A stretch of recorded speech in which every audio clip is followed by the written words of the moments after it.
মানুষের দেহটাকে সুস্থ রাখার জন্য, সবল রাখার জন্য, শরীর বা দেহের প্রয়োজন মেটানোর জন্য আল্লাহ আমাদের খাদ্যের ভিতরে হাজারো প্রোটিন রেখে দিয়েছে। ভিটামিন রাখছেন, প্রোটিন রাখছেন, যার দ্বারা আমাদের শরীরটা সবল থাকে, সুস্থ থাকে, চলমান থাকে, কর্মঠ থাকে।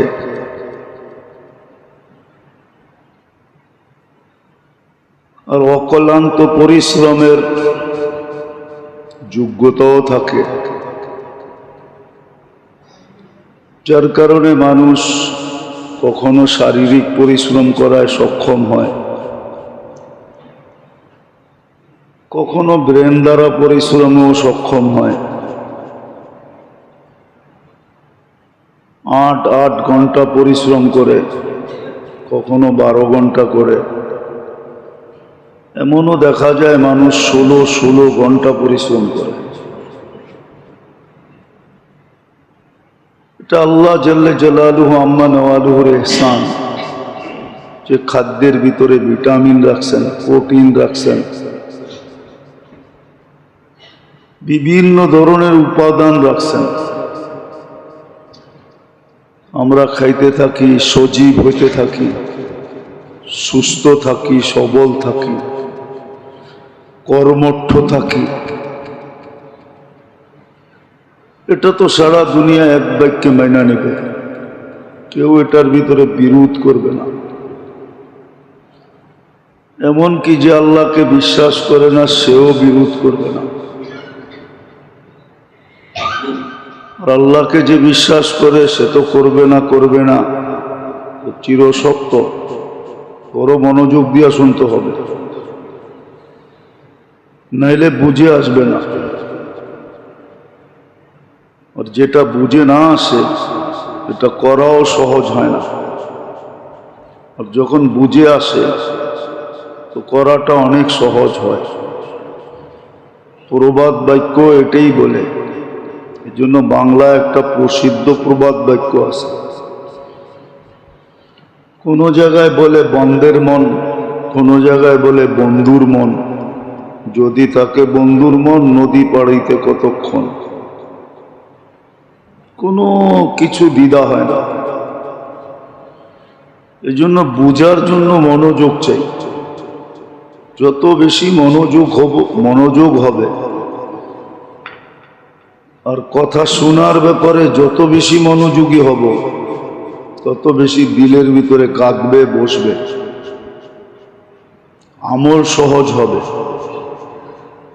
তো যেটা বুঝাইতেছিলাম,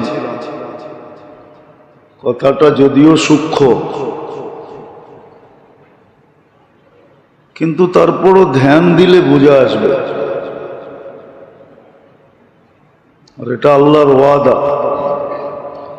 দিনই কথা যে যত মনোযোগ দিবে, আল্লাহর অঙ্গীকার, ওয়াদা,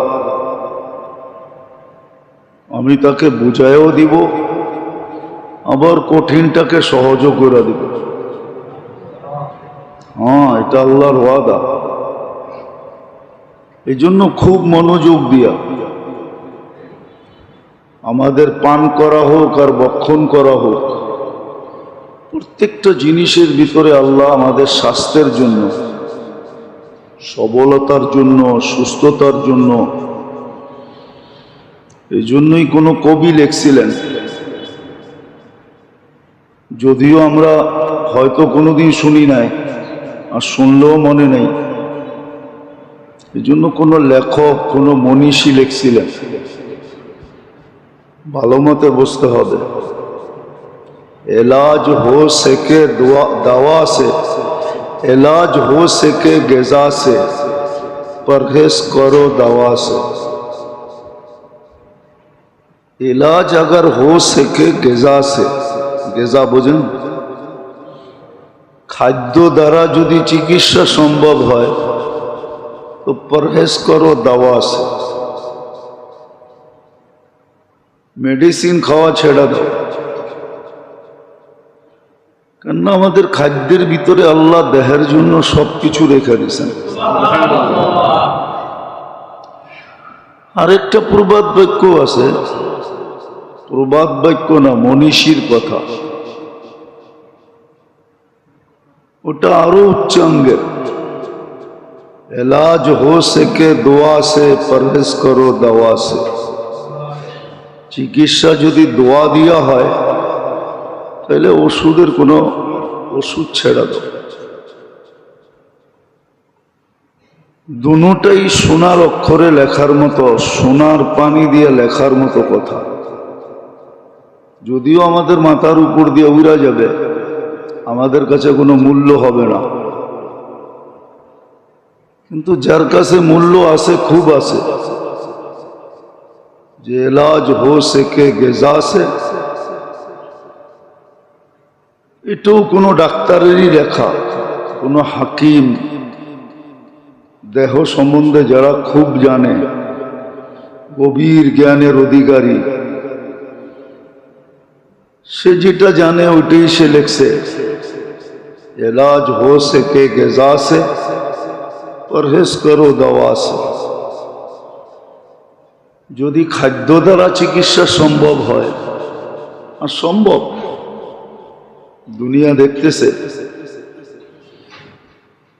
এই জন্য আগেও বলছি, এখনো বলতেছি বুঝানোর জন্য। মদিনা মুনাওয়ারায় আল্লাহর রসুল সাল্লাল্লাহু আলাইহি ওয়াসাল্লামের জামানার পরে পারস্যের সবচেয়ে বড় ডাক্তার বা হাকিম ক্লিনিক খুলছিলেন, কিন্তু কোনো রুগী পাইতেছিলেন না। অনেক বড় আশা নিয়ে আসছিলেন, কেননা ইসলামের ক্যাপিটাল, রাজধানী মদিনা মুনাওয়ারা, সারা দুনিয়ার থেকে সারাদিন লোকজন আসতে থাকে।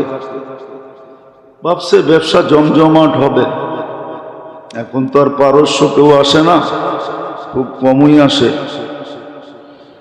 কিন্তু রুগী যখন পাইতেছিল না, তো মানুষকে জিজ্ঞাসা করতেছিল, ভাই রুগী নাই কেন, রোগ নাই কেন? বলবে এটা তো জানি না। বলছে তোমাদের খাদ্যের পদ্ধতি কি? বলে যা আমাদের রাসূল সাল্লাল্লাহু আলাইহি ওয়াসাল্লাম বলছেন আমরা ওইভাবেই খাই। বলছে খাইতে কিভাবে? বলছে তো বলছে আমাদেরকে বলছে লা তাকুল হাত্তা তাজু, খিদা না লাগলে কখনো খায়ও না, চাই সামনে সোনা থাকুক। খিদা না লাগলে খায়ও না, যদি সোনাও সামনে থাকে, স্বর্ণও যদি থাকে। আমরা তো যা পাই তাই খাইতে থাকি, ঠিক না? বিনা পয়সায় পাইলে তো কোনো ছাড়ই নেই, ঠিক না? দাওয়াত সাওয়াত পাইলে তো বিনা পয়সাই, ঠিক না? খাইতে থাকে। তো বলছে খিদা না লাগলে খাও না। আমরা খিদা না লাগলে খাই না। বলছে দ্বিতীয় আমাদেরকে বলছে ইদা আকালতা ফালা তাশবা, যখন খাবে তো পেট ভরা খাবে না। আর আমরা তো মাশাআল্লাহ চিন্তা করি আরেকটা স্টোমাক দিলে ভালো হতো। দাওয়াতে সাওয়াতে গেলে মুখ রুচিকর খানা হইলে খুব খাইতে থাকি দাবায়া, ঠিক না? তো বলছে যখন খাবে তো পেট ভরা খাবে না। আল্লাহর রসুলের কথা। হ্যাঁ, ডাক্তারদেরকে পাগল বানায় দিছে এই দুই শব্দ। বলছে তৃতীয় আরেকটা বলছে পেটকে 4 ভাগ করবে, খাওয়া 3 ভাগ করবে, খাওয়ার আগেই 1 ভাগকে পানি দিয়া ভরা দিবে, 1 ভাগ খাদ্য 1 ভাগ খালি। তো ক্লিনিক গুটাইতেছে আর বলতেছে যে মা তারা কালি ফিত্তিব্বি শাইআ, ডাক্তারি করার জন্য আমার জন্য ডাক্তারি করার ব্যাপারে কোনো কিছু রেখা যান নাই। আমি যে ডাক্তারি করব কিছু রেখা যান নাই। তালিম তো ছিল আমাদের আল্লাহ আল্লাহ রসুলের পক্ষ থেকে, শিক্ষা তো ছিল, কিন্তু মানে কে? কেউই তো মানে না। বিনা পয়সায় পেলে বলে আলকাতরাও নেয়।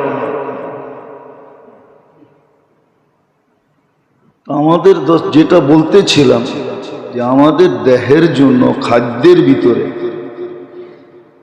দেহের সুস্থতার জন্য, সবলতার জন্য, কর্মঠ থাকার জন্য, চলমান থাকার জন্য, সুস্থ থাকার জন্য, সুঠাম থাকার জন্য, শক্তিমান থাকার জন্য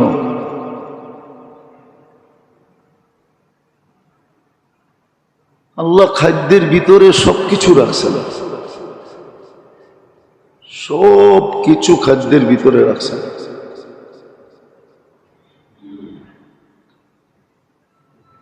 এই জন্যই যে ডাক্তারি বিদ্যা সম্বন্ধে বড় অভিজ্ঞ ছিল, সেই লেখছেন এটা। दवा अगर हो सके, इलाज अगर हो सके ग़िज़ा से, परहेज करो दवा से। খাদ্য দ্বারা যদি চিকিৎসা সম্ভব হয়, খাদ্য দ্বারা যদি চিকিৎসা সম্ভব হয়, তাইলে এই আধুনিক মেডিসিন থেকে দূরে থাকো। তো যেরকম আমাদের খাদ্যের ভিতরে দেহের জন্য সর্ব ধরনের ভিটামিন এবং প্রোটিন রাখা, শরীরের যা প্রয়োজন তা আমাদের খাদ্যের ভিতরে রাখা আছে। ঠিক আমাদের শরীরটার ভিতরে যে একটা রূহ আছে, এটার জন্য যত কিছু প্রয়োজন, এটা আল্লাহ ইবাদত বন্দিগির ভিতরে রাখা আছে। কিন্তু শরীরেরটা তো বুঝি সহজে। আমার কথায় একমত হবে সারা দুনিয়ার ডাক্তার, শিক্ষিতরা একমত হবে যে না, সত্য, খাদ্যের ভিতরে শরীরের জন্য সবকিছু রাখা আছে। শরীরের যত ধরনের ভিটামিন প্রয়োজন, এ থেকে নিয়ে জেট পর্যন্ত সব খাদ্যের ভিতরে রাখা আছে।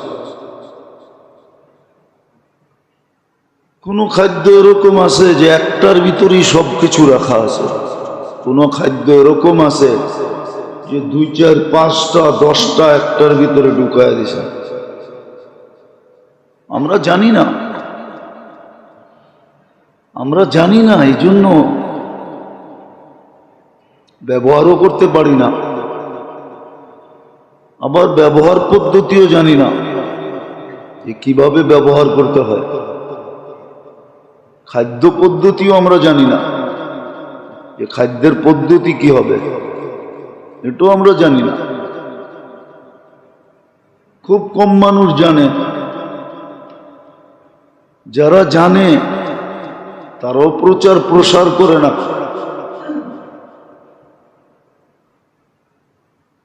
আর প্রচার প্রসার এই জন্য করে না যে আমাদের মেন্টালিটি অন্যরকম হয়ে গেছে, কেউ সঠিক কথা মানতে চায় না। কেউ সঠিক কথা, যদিও কোরআনে হুকুম ছিল, কোরআনে হুকুম ছিল, কোরআনে হুকুম ছিল ওয়াসাল আহলা যিকরি ইন কুনতুম লা তা'লামুন, যদি না জানো তো বিজ্ঞ মানুষকে জিজ্ঞাসা করো, এদের সাথে চলো, এদের পিছে চলো, এদেরকে মাইনা চলো। কিন্তু এমন এক সময় চলে আসছে সবাই ওই বরিশালের প্রবাদ বাক্য, মুই কি কম বুঝি, মুই কি শিক্ষিত কম? আমরাও তো কিছু জানি, জ্ঞান দিতে হবে না। এই জন্য এখন যারা জানে ওরাও যা বলে না, ওরাও আরো প্রবাদ বাক্যের উপরে আমল করে যে উলু বনে মুক্তা ছড়ায় লাভ নাই। উলু বনে, উলু চিনেন? এটাও তো মনে হয় চিনেন না। উলু বনে মুক্তা ছড়ায়, উলু চিনেন? এটাও তো চিনেন না। কি দিয়ে বুঝাবো আপনাদেরকে? তাহলে তো কথা বোঝেনি না আপনারা। উই পোকা আছে না, উই পোকা, ওটা উলু বলে। ওটা যেখান থেকে ওঠে ও মাটির ভিতরে থাকে, বর্ষাকালে বাহির হয়, মাটিকে বালু বানায় দেয়, বিনষ্ট করে ফেলে, ওটার ভিতরে লুকায়া থাকে। বর্ষা যখন হয় আর আলো যখন দেখে তো ছুটতে থাকে, ওটারে পতঙ্গ বলে। এই জন্য প্রবাদ বাক্য আছে, উলু বনে মুক্তা ছড়ায় না, মানে ছড়ায় কোনো লাভ নাই। এই জন্য যারা জানে ওরাও বলে না, জানে। জাতির মেন্টালিটি ভিন্ন হয়ে গেছে, না মনোযোগ দিয়ে শুনে, না প্রয়োজন মনে করে, কিচ্ছু না, ভাবে আমিও তো বুঝি। তো নোয়াখালীর একটা কথা আছে, জানি না নোয়াখালীর মানুষ রাগ হয়ে যায় কিনা। নোয়াখালীর একটা প্রবাদ বাক্য আছে, তুমি সজ্জানা বোঝো। সজ্জানা বোঝেন? তাও তো বোঝেন না। সিমের বিচিরে কয় সই, তুমি সিমের বিচিও বোঝো না, সজ্জানাও বোঝো না। আমাদের শিক্ষিত সমাজের অবস্থা হলো এরকম, আমাদের সবার অবস্থা এরকম। এই জন্য যারা জানে ওরাও বুঝাইতে চায় না, জানাইতে চায় না। জানায় লাভ কি হবে? তো যেটা বুঝাইতেছিলাম মনোযোগ দিয়ে বোঝেন, কাজে দিবে। হ্যাঁ, নাহলে মাথার ঘাম পায়ে ফেলে কামাবেন। আমরা কামাই মাথার ঘাম পায়ে ফেলে, রক্ত ছড়ায় কামাই, কিন্তু এটা আজাগায় বেজাগায় খরচ হয়ে যায়। জাগা মতে খরচ হয় না। জাগা মতে যদি খরচ হতো তাহলে তো কাজেই হতো। আজাগায় বেজাগায় কুজাগায় খরচ হয়ে যায়। মুসলমানের দোষ তো এটাই। মুসলমানকে আল্লাহ যে বরকতের কামাই দিছেন, যে বরকত দিছেন, আর মুসলমানকে যে কামাই দিছেন আল্লাহ, দুনিয়ার কাউকে এরকম কামাই দেন না। যে সহজে মুসলমানকে আল্লাহ কামাই দেন, সহজে মুসলমানকে যেরকম কামাই দেন আল্লাহ, আর যেরকম বরকতময় দেন, আমাদেরটার ভিতরে এখনো বরকত আছে, ভালো বরকত আছে। এরকম বরকতময় কামাই আল্লাহ এখনো কোনো জাতিকে দেন না। কিন্তু টাকা সব খরচ হয়ে যায় আজাগায় কুজাগায়, ফালতু জায়গায় খরচ হয়, ভালো জায়গায় খরচ হয় না। ওই যে না জানার কারণে। আবারও বলতেছি, মনীষীরা জানাইতে চান না, এই জন্যই। যারা তো নিতে চায় না, খামাখা জানায় কি হবে? তো খাদ্যের ভিতরে যেরকম দেহের জন্য সবকিছু রাখা, আর আমরা শুধু দেহটা দ্বারা গঠিত না, আমাদের ভিতরে একটা আত্মাও আছে, যেটাকে রূহ বলে। আত্মা আমাদেরকে জীবিত রাখছে। ওটার যত ধরনের প্রয়োজন আছে আত্মার, এটা আল্লাহ ইবাদত বন্দিগির ভিতরে রাখছেন। কিন্তু শরীরেরটা তো বুঝে আসে, কিন্তু দেহেরটা তো বুঝে আসে না। শরীরেরটা যদিও কিছু বুঝে, দেহেরটা তো একবারে বোঝে না যে আমার দেহের খোরাক, দেহের পুষ্টি, দেহের ভিটামিন, যত কিছু দেহের প্রয়োজন, ক্যালসিয়াম বলেন, ক্যালসিয়াম বলেন, এটা তো খাদ্যের ভিতরে রাখা। তদ্রূপ আত্মারটা রাখা হলো ইবাদত বন্দিগির ভিতরে। আজকে তো দেহটা নিয়ে চিন্তা হয়, বড় সোচ্চার, সজাগ, চৌকান্না, সবসময় কান খাড়া থাকে, কিন্তু আত্মা নিয়ে তো থাকে না। কিন্তু এটাও একটা কথা, আরেকটাও যোগ করা যায়, শুধু আত্মার জন্য না, আত্মার জন্য না, বরং আমাদের দেহের জন্য। এই জন্য প্রথম পূর্বাদ বাক্যটাও ডাক্তার লেখছে যে পরহেজ করো দাওয়া সে, এলাজ अगर हो सके গিজা সে। দ্বিতীয়টা আল্লাহওয়ালা লেখছে, আসল ব্যক্তিত্ব লেখছে যে এলাজ अगर हो सके দোয়া সে, পরহেজ করো দাওয়া সে। এটা হলো বাস্তব। ইবাদত বন্দিগির ভিতরে আমাদের শরীরের চাহিদা পুরো হবে। হ্যাঁ, আসে উঠায় দেখেন কিতাব, যে শেষ রাত্রে উঠে তাহাজ্জুদ পড়ে, লম্বা লম্বা রুকু করে, লম্বা লম্বা সেজদা করে, কিতাবে উঠায় দেখেন কয়টা রোগের থেকে সে মুক্ত থাকে।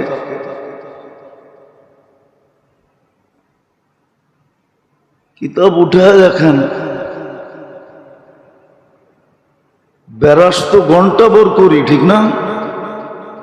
গ্রাম দেশও এখন দেখা যায়, শহরও দেখা যায়, গেঞ্জি একটা গায়ে, গামছা একটা কাঁধে, বেরাস একটা মুখের ভিতরে নিয়ে মারতেছে আর হাঁটতেছে। হ্যাঁ হ্যাঁ, মনে হয় ভুল বলতেছি। হ্যাঁ, দেখছেন এরকম অহরহ গ্রামে দেখা যায়, শহরও দেখা যায়। শোয়ার আগে ব্রাশ করতেছে ঘন্টা ভর, এমন ভাবে করতেছে, মাঝে মাঝে মন চায় ডাইকা বলি একটা শিরিষ কাগজ আনলেই তো হয়, আরো ফকফইকা হবে। অথচ মেসওয়াকের ভিতরে 70টা রোগের শেফা, অথচ মেসওয়াক করে না। মেসওয়াক, অথচ ব্রাশ করার ভিতরে কয়টা রোগের শেফা? কোন ডাক্তার বলতে পারবে একটা রোগের শেফা? চ্যালেঞ্জ, ওর কিতাবে লেখা আছে কিনা? নাই তো, ডাক্তার ডুক্তার একটাও চোখে দেখতেছি না। শুধু মুখটা পরিষ্কার হবে, এটাই তো। কিন্তু মেসওয়াকে তো 70 রোগের শেফা। যেমন ইবাদত তেমন শেফা, আরোগ্যতা আছে। এই জন্যই লিখছিলেন এটাও কিন্তু দোয়াই, মেসওয়াকও দোয়া। এই জন্যই আল্লাহওয়ালা লিখছিলেন এলাজ হো সকে দোয়া সে, পরহেজ করো দাওয়া সে। দোয়া দিয়ে চিকিৎসা করো, দাওয়া দিয়া না। দোয়া দিয়ে চিকিৎসা করো। আসলে একিনই নেই আমাদের, যতটুকু ভিতরে একিন থাকা দরকার আজকে আমাদের এতটুকু নাই। আল্লাহ রসুলের কথার উপরে যতটুকু বিশ্বাস থাকা দরকার ওই মাত্রায় বিশ্বাস আমাদের নাই। প্রত্যেক জায়গায় কিন্তু আছে, কিন্তু আমরা কিন্তু ব্যবহার করি,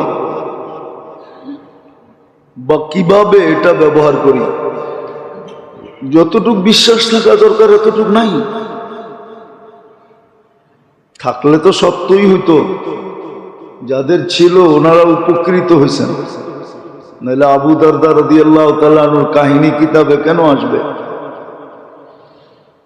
যে একজন দুইজন আয়েশা সাক্ষী দিতেছে, চোখে দেখা বলতেছে তোমার ঘরটা চলে গেছে, পুরা পাড়া চলে গেছে, তোমার ঘর থাকে কই? তোমার ঘরটা তো পাড়ার ভিতরেই ছিল। আর উনি প্রত্যেকবার বলতেছে চাইন থেকে আমারটা চলে নাই। চতুর্থ ব্যক্তি জিজ্ঞেস করছে, তিনজন সাক্ষী দিল, দুইজন দিলেই তো হইতো, তিনজন তো দিল, তুমি এরকম দৃঢ়তার সাথে কেমনে বললা যে তোমার ঘর জ্বলে নাই? মহল্লা এরকম ধোঁয়ায় আচ্ছন্ন ছিল যে বোঝা যাইতেছিল না, মনে হইতেছিল তোমারটা জ্বলে গেছে। বলছে শোন, আমি দোয়া পড়া বাহির হয়েছি, আল্লাহর রসুল যেই দোয়া শিখাইছেন ওটা পইরা সকালবেলা ঘরের থেকে বাহির হয়েছি, সূর্য ডোবা পর্যন্ত আমার ওইখানে কোনো হঠাৎ বিপদ আসতে পারে না। আসলে আমাকে বইলা কোয়া তারপরে আসবে, মোবাইল কোয়া তারপরে আসবে, হঠাৎ আসতে পারে না। তো বলছে আবু দারদা সত্যই পুরা মহল্লাটা পুরা গেল, তোমার বাড়ির একটা, ওই যুগে তো বাড়ি আর বিল্ডিং ছিল না, টিন শিনো ছিল না, খেজুর পাতার ছাউনি ছিল যে একটা পাতা পর্যন্ত পড়ে নাই। একিন ছিল, আমাদের একিন নাই। আমরা সবাই এলাম বাবালা সুফি। বাবালা বোঝেন? ভিতরে কিছু নাই, রাগ হয় না, আমি বুঝানোর জন্য বলতেছি, ভিতরে কিচ্ছু নাই, খালি পাগড়ি সাগড়ি জুব্বা সুব্বা পুরা ভাব এরকম ধরছে যে উনি জমানার কুতুব। কথাবার্তা এরকম বলে মনে হয় যে বাস আল্লাহর সাথে ওনার চেয়ে হট লাইন কারো নাই। আরেকটা শব্দ বলতাম কিন্তু এটা শোভনীয় হবে না, এই জন্য বলি নাই, আরেকটা শব্দ আছে আমার কাছে, বলতাম, রাগ হয় না কিন্তু বোঝানোর জন্য বলতেছি। আসলে ভিতরে কিচ্ছু নাই, ভিতরে কিচ্ছু নাই, ভাব ধরে চলে। জুমার দিন দেখবেন কিছু লোক আসে সমাজের সাইজা গাইজা পারফিউম সারফিউম লাগায়া পাঞ্জাবি সাঞ্জাবি এরকম আসে, সবার শেষে সবার মাথার উপর দিয়ে টপকাইতে টপকাইতে সামনে আসে, ভাবভঙ্গি এরকম দেখায় যে মনে হয় বাস আল্লাহরে মনে হয় একবারে নামায়া লোকে নিয়ে আয়া পড়ছে। সেটি হলো ভাবভঙ্গির সুফি। আমরা সব হলাম কি ভাবভঙ্গির সুফি। এটার একটা শব্দ আছে কিতাবে আরবিতে, ওজব বলে এটাকে, ওজব, ওজব আলা, এরা ওজব, নিজে নিজে নিজেকে অনেক কিছু ভাবে, আসলে টোকাইলে দেখা যাবে ভিতরে কিচ্ছু নাই, ভিতরে কিচ্ছু নেই, কিচ্ছু নেই। আমরা দেখি মাঝে মাঝে দেখি,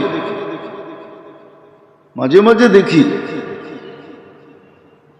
যে লেনদেনে এত কাচ্চা, লেনদেনে একবারে কাচ্চা, এত কাচ্চা যে বলা বাহুল্য কাচ্চা, অথচ সারা দুনিয়া মনে করো বড় কুতুব। কেননা বেশভূষাই এরকম, বেশভূষাই এরকম। যাক, এটা আমার আলোচ্য বিষয় না, কথায় কথা চলে আসলো এই জন্য বললাম।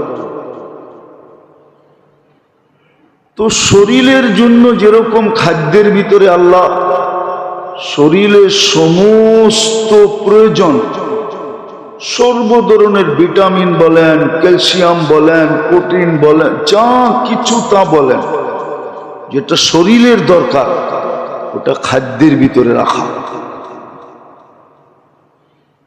এমনকি আমাদের পানির ভিতরে পর্যন্ত রাখা। হ্যাঁ, নাইলে ডাক্তার কেন পরিমাণ বলবে এতটুকু পানি খান? চিকিৎসা আছে দুনিয়াতে, আমরা করি না, চাইনিজরা করে চিকিৎসা। ওদের 70% চিকিৎসা হয় পানি দিয়া, পানির তরতিব দিয়া, এমন তরতিবে পানি পান করে। হ্যাঁ, আল্লাহ দিছিলেন আমাদের দেশে। পাটের শাক তো শুধু আমরা কি করে খান? ডাল দিয়েই খান, নাইলে এমনি ভাজি করে খান, ঠিক না? হ্যাঁ, এটুকুই তো শিখছি, আর তো শিখি নাই। যা দেখেন চায়নারা পাটের শাক কি দিয়া খায়, আমরা তো শুধু সাজনা খাই, ঠিক না? তাও অনেকে খায় না। কি কেউ সাজনার নাম শুনলো নাক ছিটকায়। আঠাযুক্ত না, ওই যে একজন নাক ছিটকাইতেছে, সাজনা পছন্দ করে না, সাজনা পছন্দ করে না। অথচ যা দেখেন ব্রাজিলে সাজনার শিকড় পর্যন্ত, পুরা গাছ তো গাছ, পাতা তো পাতা, শিকড় পর্যন্ত এক্সপোর্ট হয়। যান সান ফ্রান্সিসকোতে, আমি নিয়ে যাবো আপনাদেরকে, আমেরিকার কত বড় ফ্যাক্টরি, শুধু সাজনা দিয়ে ওষুধ বানায়। হ্যাঁ, ওইখানে চিফ কেমিস্ট্রি আমাদের বাংলাদেশি, চিফ কেমিস্ট্রি যে সে আমাদের বাঙালি। আমরা তো পাতাও খেতে চাই না।